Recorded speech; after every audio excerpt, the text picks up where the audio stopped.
नमस्कार दोस्तों, स्वागत है आपका स्टडी विद एम में। तो देखिए आज आप सभी के लिए मैं लेकर आया हूं उत्तराखंड से संबंधित नए क्वेश्चनों की सीरीज। तो देखिए इससे पहले भी काफ़ी सीरीज अपलोड करी जा चुकी है हमारे द्वारा हमारे YouTube channel study with M पे। तो देखिए जिन लोगों ने वे सारी वीडियोज़ नहीं देखी हुई हैं तो उनकी सहूलियत के लिए प्लेलिस्ट भी बनाया जा चुका है हमारे द्वारा उत्तराखंड न्यू क्वेश्चंस करके। तो आप वहाँ पर जाके सारी वीडियोज़ देख सकते हैं। अराउंड वहाँ पर 65 प्लस वहाँ पर वीडियोज़ हो चुकी हैं, तो आप चाहें तो वहाँ पर देख सकते हैं। ये जो आप पार्ट 36 देख रहे हैं, ये पार्ट 36 आपका 746 जो आपकी कनिष्ठ सहायक हो गया, सहायक लेखाकार है, अमीन के पास जो निकले हुए हैं उसके रिगार्डिंग ये चलाया जा रहा है। पार्ट 36 इसके हो चुके हैं, तो आप उन सारी वीडियोस को देख सकते हैं।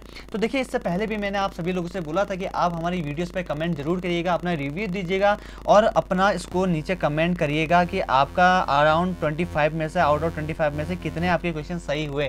तो बहुत सारे कम लोगों ने इसका रिस्पॉन्स दे रहे हैं। यहाँ पे आप लोग अपना नंबर शेयर नहीं कर रहे हैं, तो देखिए आप अपने नंबर शेयर करिए कि आपके द्वारा कितना वहाँ पे स्कोर किया जा रहा है, ताकि उसके ही रिगार्डिंग मैं अगली जो वीडियोस लेके आऊँ तो उतनी ही इंप्रूवमेंट करके लेके आऊँ। तो उम्मीद यही करता हूँ कि आज की वीडियो में आप सभी लोग हमारे नीचे कमेंट बॉक्स पे आप लोग अपना स्कोर कमेंट करेंगे।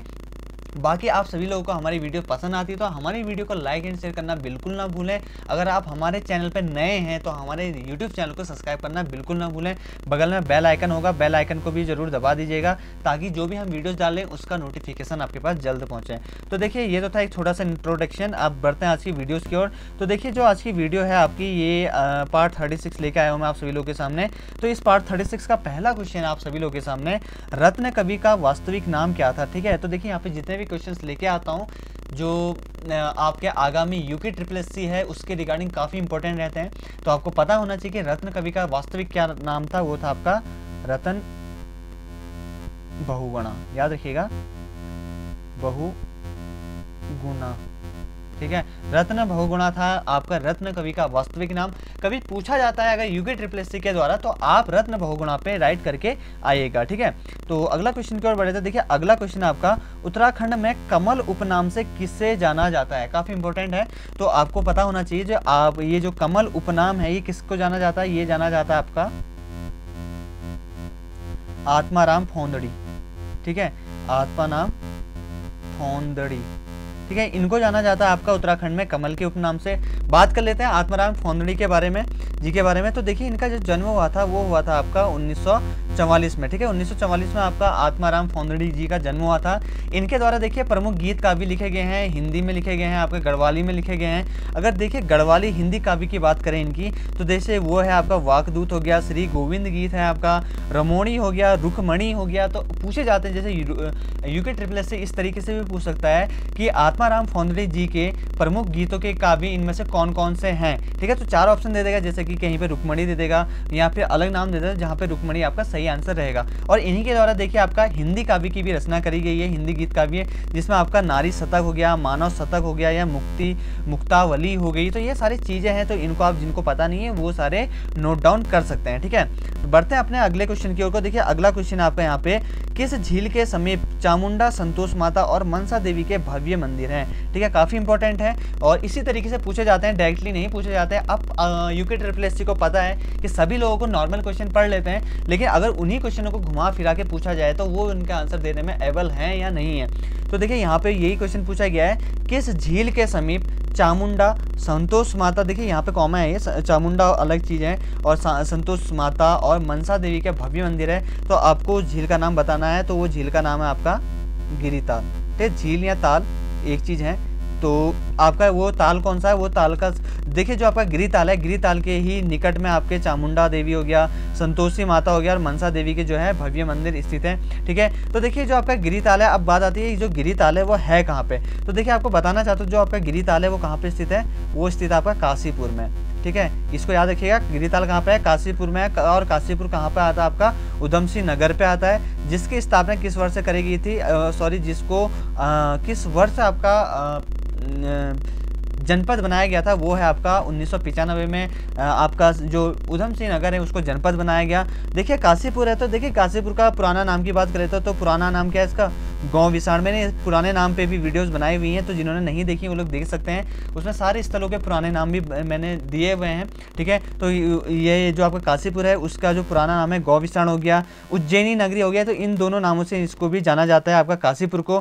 ठीक है, अब बात करते हैं, देखिए जो काशीपुर है थोड़ा सा लंबी हो सकती है वीडियो, क्योंकि इसमें मैं और भी फैक्ट इंक्लूड कर रहा हूँ, जरूरी नहीं कि हर वीडियोज़ में वो सारे फैक्ट आ जाएँ, तो जहाँ जहाँ पे कुछ चीज़ें याद आ रही तो वहाँ पे मैं आप लोगों को समझाते जा रहा हूँ। अभी हम बात कर रहे थे आपका काशीपुर के बारे में। काशीपुर में कौन सी झील है, वहाँ पे है आपका गिरिताल है। ठीक है, गिरिताल है, गिरि झील है। ठीक है, तो देखिए जो आपका ये आपका काशीपुर है, काशीपुर का नाम कैसे पड़ा, तो देखिए आपको पता होना चाहिए कि देवी जो चंद है हमारे चंद शासक के, चंद राजवंश के शासक थे आपका देवी चंद, उनके पदाधिकारी का नाम था, एक जो उनके पदाधिकारी था उनका नाम था आपका काशीनाथ। ठीक है, याद रहेगा आपको, काशीनाथ, उनके पदाधिकारी का नाम काशीनाथ था, उन्हीं के द्वारा ये जो आपका काशीपुर है उसकी स्थापना करी गई थी। काशीपुर के पास ही आपका यहाँ पर ढेला नदी बहती है। ठीक है, कौन सी नदी बहती है, ढेला नदी बहती है, इसको आपको याद रखना है। अगर बात करें कि वो लोग क्या इसको आपको कब नगर निगम बनाया गया, ठीक है, सबसे पहले नगर पालिका कब बनी, उसी के बाद नगर निगम बना होगा, तो देखिए सबसे पहले उसके नगर पालिका की बात करते हो 1872 में काशीपुर को नगर पालिका बनाया गया, और नगर निगम उसको कब बनाया गया था आपका 2013 में। देखिए बहुत इंपॉर्टेंट फैक्ट लेके आता हूँ और आपको नोट करना चाहिए। ठीक है, और यहीं पे आपका क्या है, आपका काशीपुर में IIM, देखिए एक ही प्रश्न के साथ कितने सारे प्रश्न आपके क्लियर कर रहा हूं, तो इसको आप ध्यान रखिएगा। IIM यानी कि जो आपका इंडियन इंस्टीट्यूट ऑफ मैनेजमेंट है आपका, तो ये इसकी स्थापना किस वर्ष करी थी, 2011 में करी गई थी। कहां पे करी गई थी, तो ये करी गई थी आपकी काशीपुर में करी गई थी। ठीक है, तो इन सारी चीजों को आप याद रखिएगा।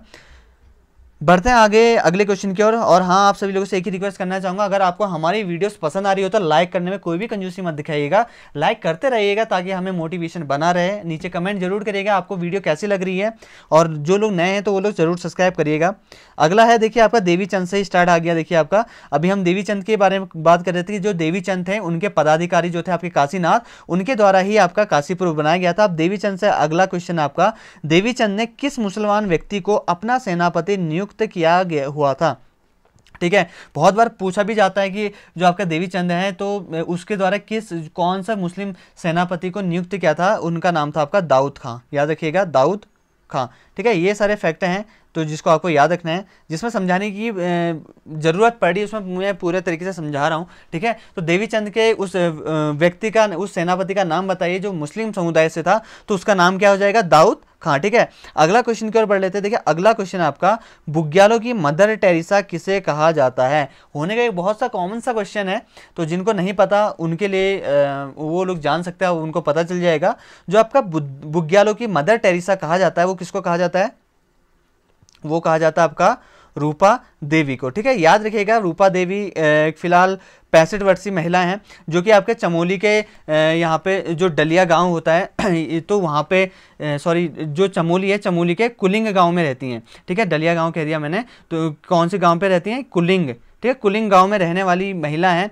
ठीक है, तो देखिए इनको मदर टेरेसा कहा क्यों जाता है। अब बात यह आती है कि जो आपकी बुग्यालों की मदर टेरेसा, आखिर बुग्यालों का संरक्षक भी कहा जा सकता था, लेकिन मदर टेरेसा ही क्यों कहा जाता है। देखिए जैसे कि आपको पता होगा, जो मदर टेरेसा थी वो दीन दुखियों की और जो मरीज लोग होते थे उनकी क्या करती थी, निस्वार्थ सेवा करती थी। ठीक है, जो मदर टेरेसा थी तो वो निस्वार्थ उनकी सेवा करती थी, चाहे वो गरीब हो, दीन दुखी हो या फिर मरीज हो, उन सभी की निस्वार्थ सेवा करती थी। ठीक उसी प्रकार जो मदर ये रूपा देवी हैं, ये बुग्यालों की निस्वार्थ सेवा करती हैं, तो इसी कारण इसको, और हिमालय के जो आपका हिमालय संरक्षण है, हिमालयों को बचाओ के आंदोलन में जो हिमालय बचाने का इनके द्वारा एक आंदोलन चलाया जा रहा है कि हिमालय को बचाना चाहिए, तो वो भी आपका रूपा देवी के ही द्वारा किया जा रहा है।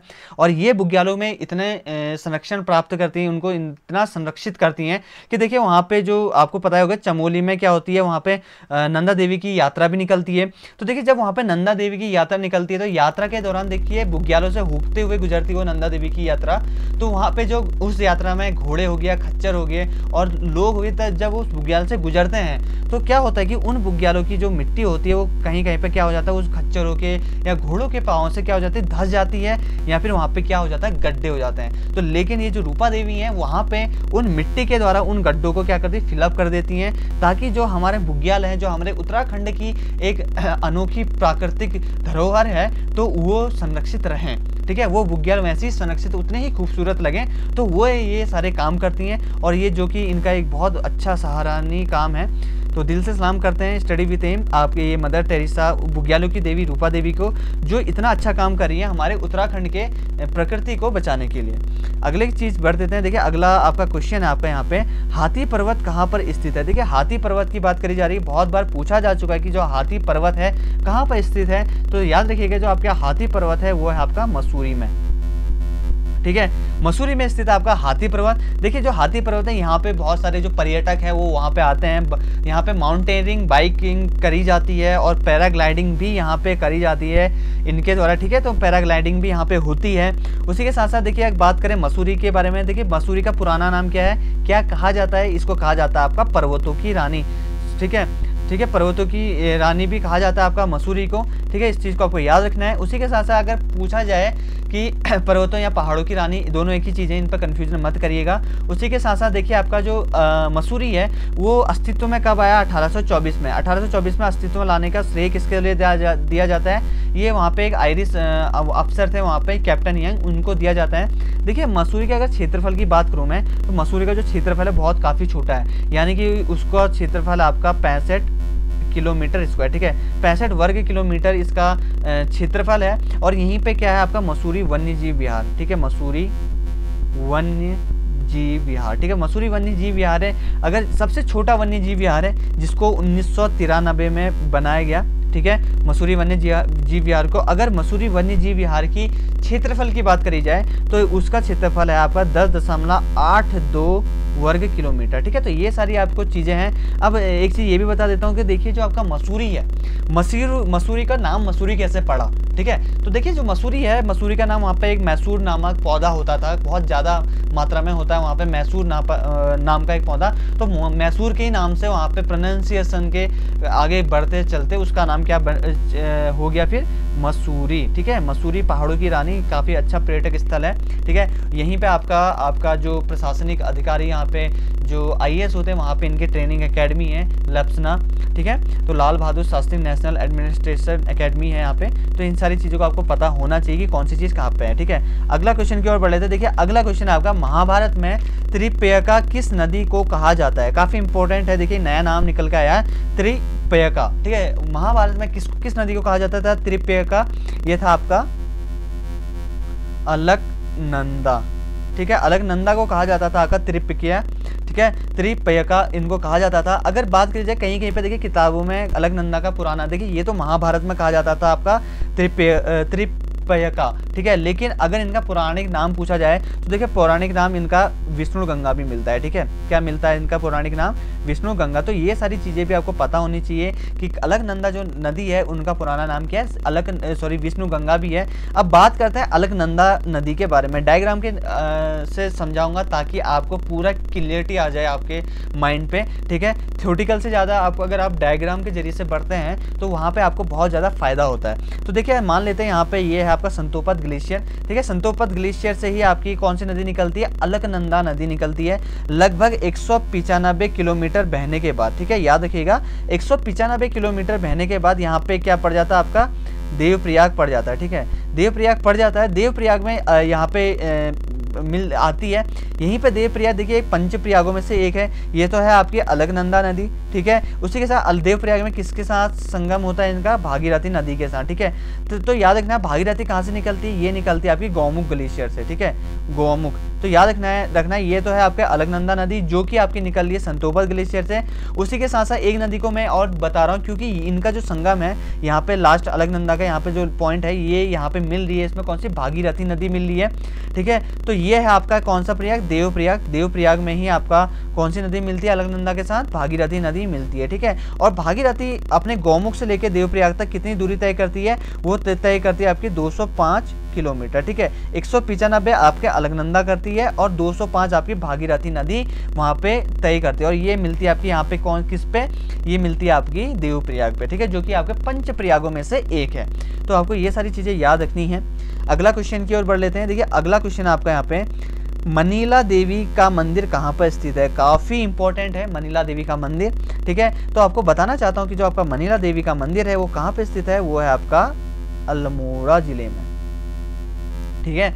अल्मोड़ा जिले में स्थित आपका मनीला देवी का मंदिर, जिसका अगर निर्माण की बात करें तो देखिए इसका जो मनीला देवी का मंदिर का निर्माण कराया गया था वो कराया गया था आपका कत्यूरी राजा ब्रह्मदेव के द्वारा, ठीक है। ब्रहादेव या ब्रह्मदेव भी कहा जाता था। इसकी स्थापना किस वर्ष से कराई गई थी? इसकी 1488 के आसपास में जो ब्रह्मदेव था इसकी स्थापना कराई गई थी, ठीक है। सनहन नहीं पूछेगा, आपको इतना याद रखना है कि जो आपके जो मनीला देवी का मंदिर है किसके द्वारा स्थापित किया गया था? कत्यूरी राजा ब्रह्मदेव के द्वारा इसको स्थापित किया गया था, जो कि कहाँ पे स्थित है? अल्मोड़ा जनपद में स्थित है। जो आपका मनीला देवी का मंदिर है वहाँ पे आपके माँ दुर्गा देवी और भगवान विष्णु की मूर्तियाँ स्थापित करी गई हैं, ठीक है। और वहीं पर देखिए आपका 1977 से 78 के आसपास का इसी मंदिर का क्या कराया गया था? जीर्णोद्धार भी कराया गया था, ठीक है। अल्मोड़ा जनपद जैसे कि आप सभी को पता ही है, अल्मोड़ा जनपद के बारे में इससे पहले भी काफ़ी बार बता चुका हूं, और जो लोग नए बच्चे हैं उनके लिए बता देता हूं। देखिए अल्मोड़ा आपका कोसी और सुयाल नदी के मध्य में स्थित है, ठीक है। अल्मोड़ा जनपद में कोसी नदी भी बहती है और आपकी सुयाल नदी भी बहती है, ठीक है। और आगे इसका अगर बात करें जिला कब बनाया गया था,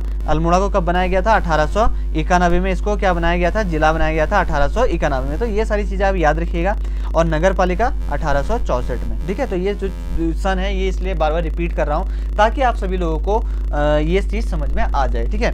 अगला क्वेश्चन की ओर बढ़ लेते। देखिए अगला क्वेश्चन है आपका यहाँ पे,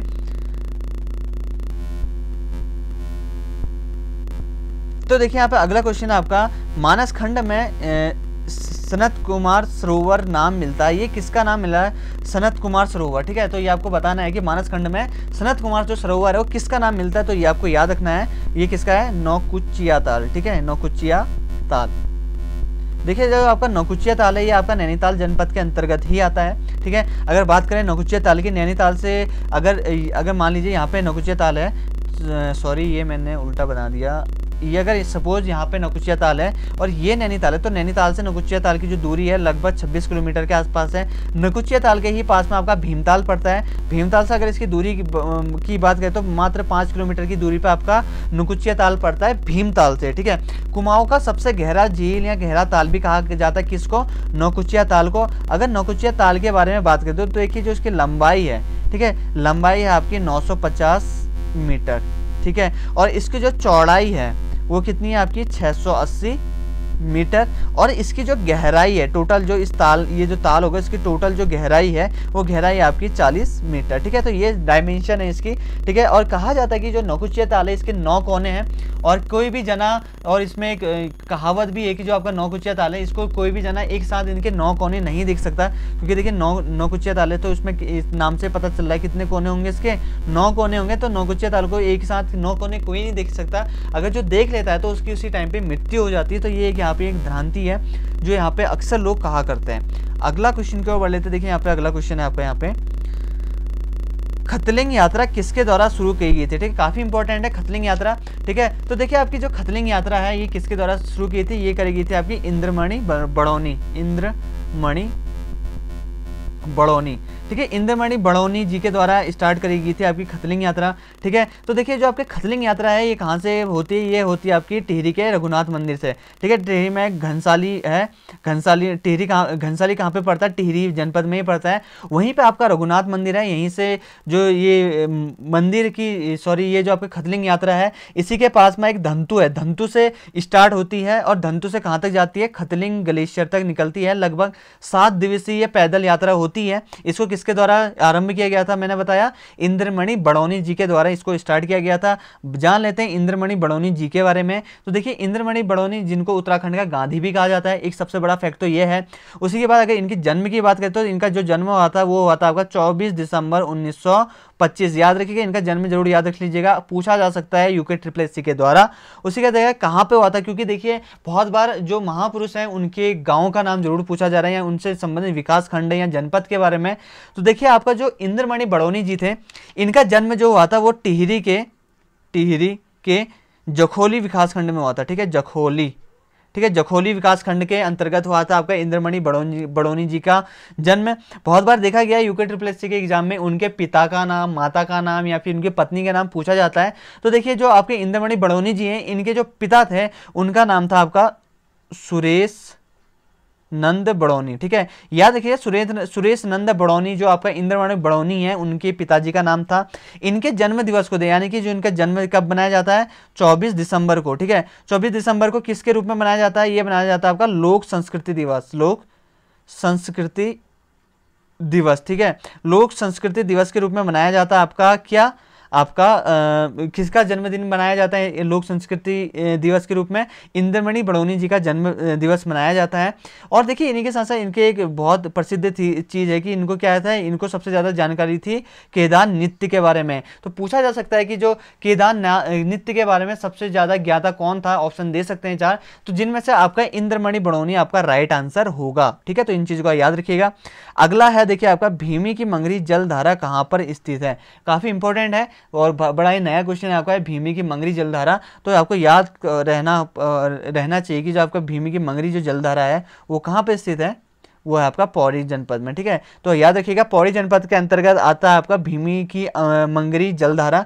बात कर लेते हैं पौड़ी गढ़वाल के बारे में। तो देखिए जो आपका पौड़ी गढ़वाल है उसको 1840 में, कब, 1840 में इसको जिले का गठन के रूप में बनाया गया था, इसको स्थापित किया गया 1840 में, इसको जिला बनाया गया था, ठीक है। अगर बात करी जाए ये जो पौड़ी गढ़वाल है किस पहाड़ी के अंतर्गत आता है, ये आता है आपका कंडोलिया, याद रखिएगा कंडोलिया, कंडोलिया पहाड़ी के अंतर्गत आता है।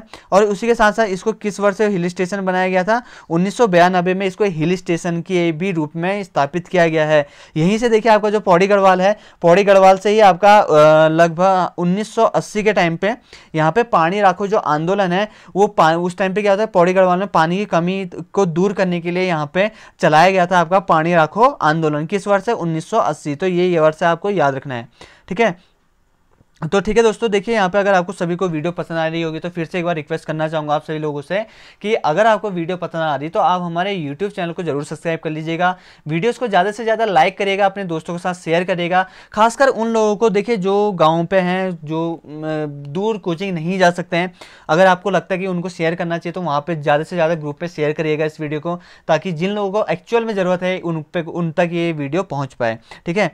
अगला क्वेश्चन की ओर बढ़े थे। देखिए अगला क्वेश्चन आपका यहाँ पे, आड़ू मेला कहाँ पे लगता है, ठीक है। ये आड़ू मेला एक नया टाइप का मेला है, ये आड़ू मेला। तो ये कहाँ पे लगता है, ये भी लगता है आपका अल्मोड़ा जनपद में, ठीक है। अल्मोड़ा जनपद इससे पहले मैंने बताया दिया है कि कोसी और सुयाल नदी के है। तो देखिए एक और इन्फॉर्मेशन बता देता आपको अल्मोड़ा जिले के बारे में। यहाँ पे कौन सा ताल है, पूछा जाता है आपका तड़ाक ताल। तो तड़ाक ताल आपको पता होना चाहिए कि कहाँ पे स्थित है, ये आपका अल्मोड़ा में ही है। अल्मोड़ा में लगभग आपका 90 से 95 किलोमीटर की दूरी पे आपका यहाँ पे चौखुटिया पड़ता है। चौखुटिया के पास ही में आगे जाके यहाँ पे तड़ाक ताल है। ये तड़ाक ताल की खासियत है कि यहाँ पे नीचे इस ताल में क्या है, 5 सुरंगें निकली हुई हैं जल निकास के लिए, ठीक है। तो इस चीज़ को याद रखिएगा। इससे पहले मैंने बहुत बार आपसे पूछा है कि बताया भी हर वीडियोज़ में, बहुत सारे लोग कहते हैं कि आप बहुत ज़्यादा एक्सप्लेनेशन कर देते हो। तो मैं आप सभी लोगों से इस वाली वीडियो में एक क्वेश्चन पूछना चाहता हूं। हर वीडियोस में बताता हूं अल्मोड़ा जिस जनपद में कभी भी कहीं किसी वीडियो में अल्मोड़ा जनपद की बात होती है, हर वीडियो में उसका एक्सप्लेनेशन करता हूं मैं। तो आज की इस वीडियो में आपको नीचे कमेंट बॉक्स में कमेंट करना है कि पंडित गोविंद बल्लभ जो पंत राजकीय संग्रहालय अल्मोड़ा में स्थित है, जो मैंने बताया था, जो इसका यहाँ पे आपका नगर पालिका जस्ट बगल में है, तो इसकी स्थापना किस वर्ष करी गई थी, तो ये आपको बताना है। एक बार आप फिर से सवाल सुन लीजिए। आप सभी लोगों को ये चीज बतानी है कि पंडित गोविंद बल्लभ पंत राजकीय संग्रहालय जो कि अल्मोड़ा में स्थित है, उसकी स्थापना किस वर्ष करी गई, ठीक है। तो नीचे आपको कमेंट जरूर करिएगा, ठीक है। अगला क्वेश्चन की ओर बढ़े थे। देखिए अगला क्वेश्चन आपका यहाँ पे, कीर्ति ग्लेशियर किस जनपद में स्थित है, ठीक है। काफी इंपॉर्टेंट है। देखिए जो कीर्ति ग्लेशियर है वो किस जनपद में स्थित है, वो है आपका उत्तर काशी, ठीक है। उत्तरकाशी जनपद में स्थित है आपका कीर्ति ग्लेशियर, ठीक है। तो देखिए उत्तरकाशी जनपद, देखिए यहाँ पे सन बता देते हो किस सन में बनाया गया, किस सन में इसको जिले का रूप में गठन किया गया था। ये किया गया था आपका 24 फरवरी 1960 में, ठीक है। याद रखिएगा 24 फरवरी 1960 को आपका यहाँ पे उत्तरकाशी जनपद बनाया गया था, ठीक है। उत्तरकाशी का पुराना नाम क्या है, सौम्य काशी, ठीक है। सौम्य काशी भी उत्तरकाशी का पुराना नाम है। अब बात करी जाए, देखिए उत्तरकाशी में देखिए आपका यहाँ पे भागीरथी नदी बहती है। भागीरथी नदी में यहाँ पे अगर उत्तरकाशी है तो उत्तरकाशी के ही पास में यहाँ पे आपका चंद्र बदनी जो गाड़ है वो मिलती है आपके भागीरथी नदी पे उत्तरकाशी में, ठीक है। उत्तरकाशी का देखिए आपका लिटरेसी रेट है वो आपका है 75.81%। देखिए लिटरेसी रेट हर बार बताने का एक ही उद्देश्य रहता है कि ताकि आप सभी को याद रहे कि जो आपका आपका लिटरेसी रेट है उत्तरकाशी का वो है आपका 75.81%, जिसमें महिलाओं का जो साक्षरता दर है उसकी वो है आपकी 62.5%। ठीक है, तो ये सारी चीज़ें आप याद रखिएगा, काफ़ी आने वाले टाइम पे काफ़ी इंपॉर्टेंट है और पूछा जा सकता है यूके के द्वारा। अगला क्वेश्चन है आपका, देखिए यहाँ पे, उत्तराखंड में नवरत्न किस राजा के दरबार में रहते थे। ठीक है, तो देखिए जो आपके नवरत्न थे वो किसके दरबार में रहते थे, वो रहते थे आपके फतेहपति शाह। ठीक है, फतेहपति शाह, तो फतेहपति शाह के दरबार में रहते थे। तो आपको बताना चाहता हूँ, देखिए जो आपका फतेहपति शाह थे वो आपके पवार जो शासक था, पवार वंश था, उसके एक शासक थे।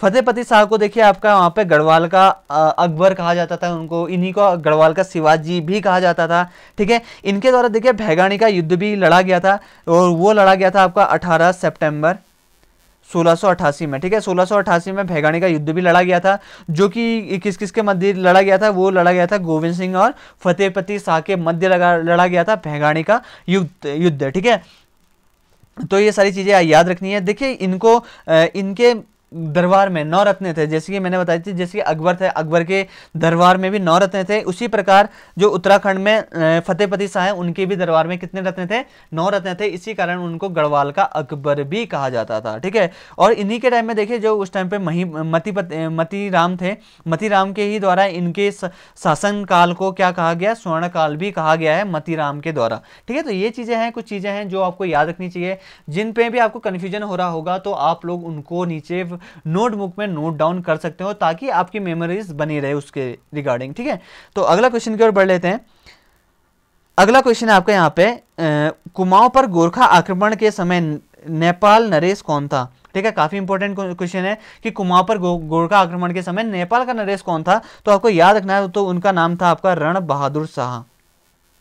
बहादुर शाह, ठीक है, रण बहादुर शाह उस टाइम पे यहाँ पे जो गोरखाओं का आक्रमण हुआ था कुमाऊं पे, तो उस टाइम पे वहाँ के जो आपके नेपाल के नरेश थे वो कौन थे, रण बहादुर शाह। तो देखिए जो गोरखा है, गोरखाओं द्वारा आपको बताना चाहता हूँ, गोरखाओं द्वारा 1790 में कुमाऊं पर आक्रमण किया गया। ठीक है, हवलबाग के युद्ध के बाद यहाँ पे महनचंद को हराने के बाद गोरखाओं द्वारा अल्मोड़ा पर अधिकार कर लिया गया था। 1791 में इनके द्वारा देखिए 1791 में गढ़वाल पे भी आक्रमण किया था, लेकिन उस टाइम पे ये नाकाम रहे थे। अगली बार इन्होंने जो कोशिश करी थी वो कोशिश करी थी आपके 1803 में, जिस टाइम पे गढ़वाल पे अकाल पड़ा हुआ था। ठीक है, तो उस टाइम पे इनके द्वारा जो कोशिश करेगी वहाँ पे आक्रमण और अपना राज्य अधिकार स्थापित करने के लिए, तो उनकी उस टाइम पे जो साजिश थी वो सफल हुई और इनके द्वारा जो आक्रमण किए गए थे वो अमर सिंह थापा और हस्तदल चौतरिया के नेतृत्व में किया गया था। ये भी पूछा जा सकता है कि जो आपका गोरखाओं का आक्रमण हुआ कुमाऊं गढ़वाल पे, तो उसका नेतृत्व किसके द्वारा किया गया, तो याद रखिएगा उनका नेतृत्व किया गया था अमर सिंह थापा और हस्तदल चौतरिया के द्वारा। ठीक है, तो ये काफी चीजें आपको पता होनी चाहिए। टोटल लगभग इनके द्वारा 25 साल तक यहाँ पे शासन किया गया। पूरे उत्तराखंड की बात करी जाए कब से कब तक, देखिए 1790 में तो इनके द्वारा कहाँ पे अधिकार कर लिया गया था, अल्मोड़ा पे अधिकार कर लिया गया था। उसके बाद देखिए 1815 तक, ठीक है, 1790 से लेकर 1815 तक लगभग इनके द्वारा वहाँ पे पूरे उत्तराखंड में शासन किया गया, लगभग 25 साल तक। ठीक है, लगभग कितने साल तक, 25 साल तक इनके द्वारा यहाँ पे राज किया गया। इन्हीं के साथ साथ देखिए आप यहाँ पे जो गोरखा कार्यरत सैनिक थे उनको क्या कहा जाता था, जो गोरखाओं में कार्यरत सैनिक होते थे उनको कहा जाता था आपका जागरिया। ठीक है, याद रखिए जागरिया कहा जाता था आपका जो गोरखा कार्यरत सैनिक होते थे। ठीक है, इन्हीं के द्वारा कुशही कर भी लिया जाता था, कुशही। ठीक है, जिनको पता है बहुत अच्छी बात है, कुशही कर किनके द्वारा, गोरखाओं द्वारा किनसे लिया जाता था, बहुत अच्छी बात है। जिनको नहीं पता है तो बता देता हूँ। देखिए जो कुशही कर होता था वो ब्राह्मणों से लिया जाता था। ठीक है, किससे लिया जाता था, गोरखाओं द्वारा ब्राह्मणों से लिया जाता था। तो ये सारी चीजें हैं, आपको याद रखनी है इन चीजों को। अगला क्वेश्चन है आपका, देखिए यहाँ पे मालनाथ देवता प्रमुख है, यानी कि ये जो क्वेश्चन है इसका मतलब है जो आपका मालनाथ देवता है, ठीक है, मालनाथ देवता किस जनजाति के प्रमुख देवता हैं, तो ये है आपके राजी जनजाति। किस जनजाति के, राजी जनजाति। देखिए राजी जनजाति के द्वारा भी मालनाथ देवता की पूजा करी जाती है।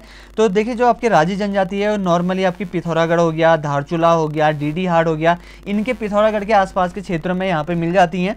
ठीक है, ये देखिए इनको जो राजी जनजाति है इनको वन रावत या जंगल का राजा भी कहा जाता है। लेकिन एक बात आपको एक चीज़ और बता देता हूँ, कभी ये भी पूछा जा सकता है आपका यूके SSS के एग्जाम में कि वो कौन सी जनजाति है जो काष्ठ कला में निपुण होती है। तो इसको भी आपको याद रखना है, जो राजी जनजाति होती है वो काष्ठ कला यानी कि जो लकड़ियों पे कलाकृति करी जाती है तो उन पे ये निपुण थे। ठीक है, इनके द्वारा जो भाषा बोली जाती है उस भाषा को क्या कहा जाता है, मुंडा भाषा कहा जाता है। और इनके जो मेन प्रमुख देवता है वो है आपके बाघनाथ। ठीक है, मैंने आपको बताया कि ये जो लोग हैं मतलब जो राजी जनजाति के लोग हैं ये मालनाथ देवता है तो इनका प्रमुख है, लेकिन मेन रूप से किसकी पूजा करते हैं, ये बाघनाथ देवता की भी पूजा करते हैं। तो ये सारी चीज़ें आपको याद रहनी चाहिए।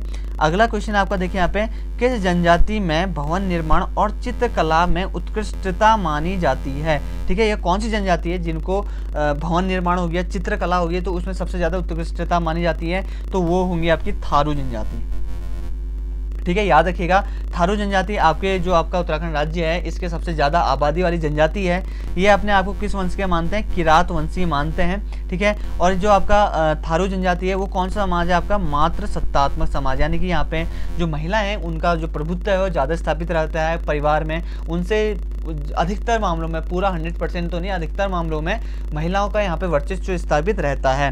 ठीक है, अगर इनके प्रमुख त्योहारों की बात करें, देखिए दो त्यौहार है, मैं 2 त्योहारों की बात करना चाहूँगा यहाँ पे, होली और दीपावली।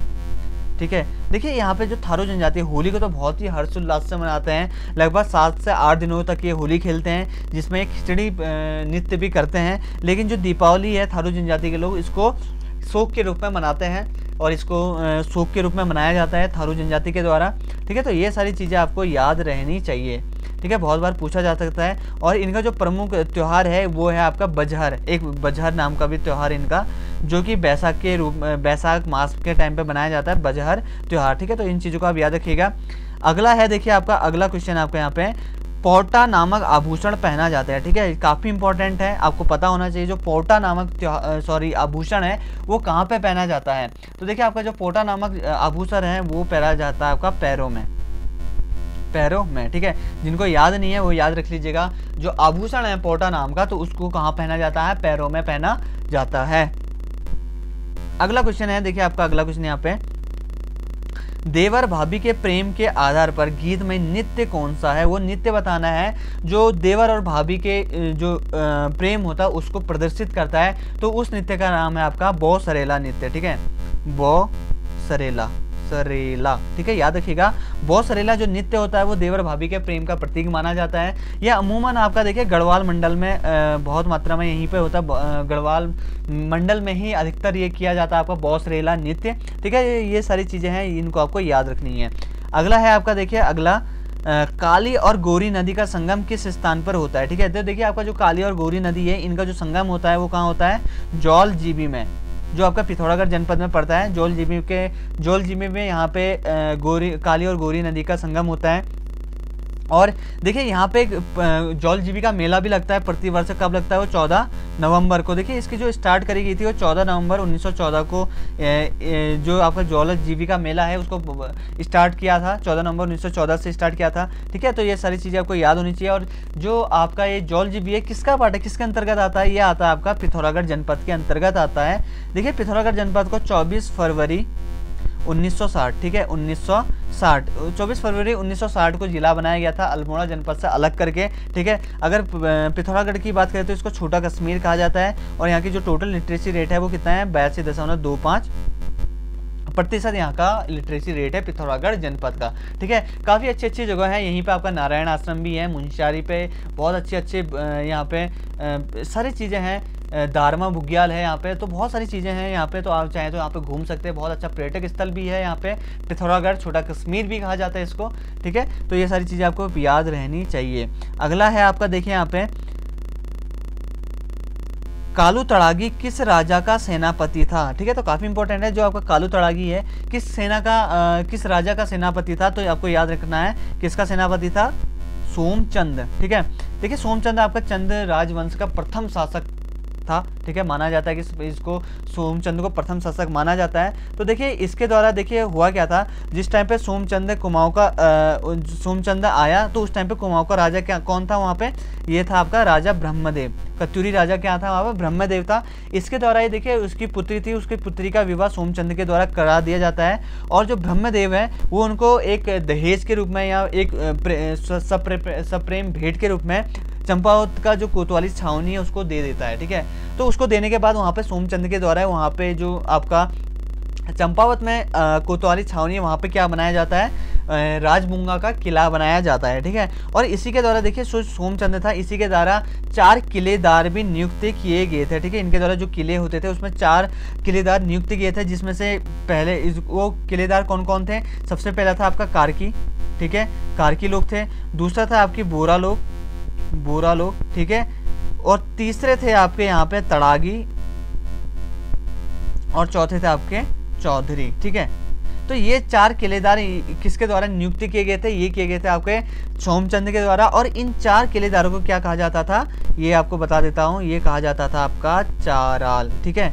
चाराल कहा जाता था 4 किलेदारों को, जिसमें से आपके हो गए कार्की, बोरा, तड़ागी, चौधरी। तो ये 4 किलेदार की नियुक्ति किसके द्वारा की गई थी, सोमचंद के द्वारा ही करी गई थी। और इसके द्वारा देखिए चंपावत में क्या बनाया गया था, राजमुंगा का किला भी बनाया गया था, जहाँ कोतवाली छावनी के अंतर्गत, ठीक है। अगला है देखिए आपका भक्त दर्शन का संबंध उत्तराखंड के किस जनपद से है, काफ़ी इंपॉर्टेंट है। देखिए आपका जो भक्त दर्शन है, सॉरी इससे पहले मैं एक ये क्वेश्चन स्किप कर गया, इसके बाद बता दूंगा। तो देखिए आपका जो भक्त दर्शन है इसका संबंध कहाँ से स्थित है, इनका संबंध है ये है आपका पौड़ी गढ़वाल से स्थित है, ठीक है। पौड़ी गढ़वाल से संबंध है इनका संबंध। तो देखिए जो पौड़ी गढ़वाल है इसमें इनका जन्म किस वर्ष हुआ था, वो हुआ था आपका 12 फरवरी 1912 को, ठीक है।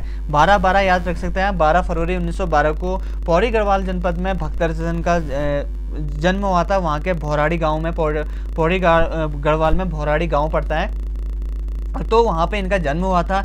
इनके द्वारा देखिए 14 वर्ष की आयु में, ठीक है, याद रखिएगा 14 वर्ष की आयु में इन्होंने जीवन भर खादी पहनने का प्रण ले लिया था। और उस 14 वर्ष की ही आयु में इनके द्वारा जो विदेशी वस्त्र हैं उनका बहिष्कार किया गया था, ठीक है। तो बहुत अच्छा इनके द्वारा एक काम किया गया था, ठीक है। तो याद रखिएगा इनका जन्म कहाँ हुआ था, भौराड़ी गाँव, ठीक है, क्योंकि भौराड़ी गाँव नाम भी पूछे जा रहे हैं आजकल, आपका जो UPSSC उसके द्वारा नाम भी पूछे जा रहे हैं, ठीक है। तो देखिए आप सभी लोगों के लिए इतनी मेहनत करी जा रही है, देखिए सारी चीज़ें एक एक चीज़ें सर्च करके लाता हूँ आप सभी लोगों के लिए।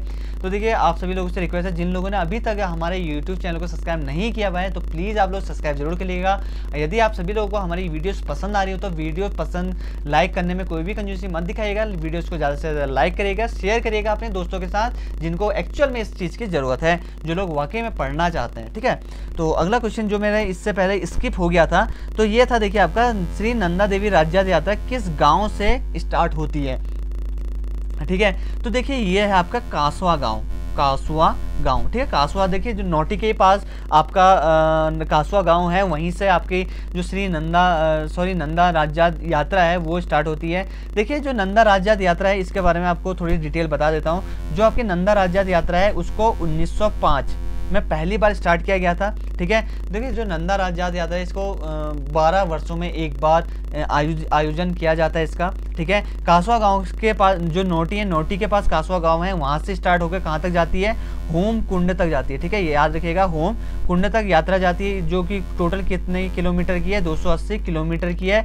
इसमें जब यात्रा होती है तो लगभग कितने दिन लग जाते हैं, 19 से 20 दिन, ठीक है। ये दिन भी पूछे जा सकते हैं UPSSC के द्वारा, ठीक है। तो आप लोगों को याद रखना है, जो आपकी नंदा देवी की जो राज्य यात्रा होती है तो उसको उत्तराखंड का महाकुंभ भी कहा जाता है, ठीक है। इस चीज़ को ये भी याद रख लीजिए। उसी के साथ साथ 280 किलोमीटर की ये यात्रा होती है आपकी नंदा राज्य यात्रा, जो कि आपकी नोटी से जाके होमकुंड तक जाती है। इसी के साथ साथ एक क्वेश्चन ये भी पूछा जा सकता है, मैं देख रहा था पुराने पेपर से पूछा गया था कि नंदा देवी का जो ससुराल है उसका प्रथम पड़ाव क्या है। तो इसका याद रखिए, जो आपका उनका प्रथम पड़ाव है उस ससुराल का, वो है आपकी कुलसारी, ठीक है। देखिए जो टोटल पड़ाव होते हैं, टोटल पड़ाव में इसका जो कुलसारी का नंबर आता है वो कौन सा नंबर का है, 9वें नंबर का पड़ाव होता है कुलसारी, और जो कि 9वें नंबर से स्टार्ट हो जाता है आपका नंदा जो राज्य आता है उनका ससुराल स्टार्ट हो जाता है, ये इनका प्रथम पड़ाव होता है, ठीक है। तो ये सारी चीजें आपको याद रखनी है। अगला क्वेश्चन आपका देखिए, उत्तराखंड में लोक कला अल्पना के लिए प्रचलित शब्द है, तो अल्पना के लिए प्रसिद्ध शब्द क्या है आपका, ऐपण, ठीक ठीक है। एपण से सभी लोग भली भांति प्रचलित होंगे, जो कि आपके पुराने गांव घरों में देखने को मिल जाता है। एपण खींची जाती है, वहाँ पे जो लाल गेरहू के ऊपर आपकी सफ़ेद चावल पीस के आपका कलाकृति करी जाती है, या फिर दीवारों में पेंटिंग करी जाती है, या फिर रेखा खींची जाती है, उन्हीं को आपका एपण कला कहा जाता है। या फिर किसी भी लाल रंग में सफ़ेद का आपका से कलाकारी करना एपण कहा जाता है, ठीक है। तो सभी लोग लगभग मुझे लगता है कि कोई ही ऐसा शायद होगा जो कि हमारी कुमाऊं की एपण संस्कृति से अपरिचित होगा, ठीक है।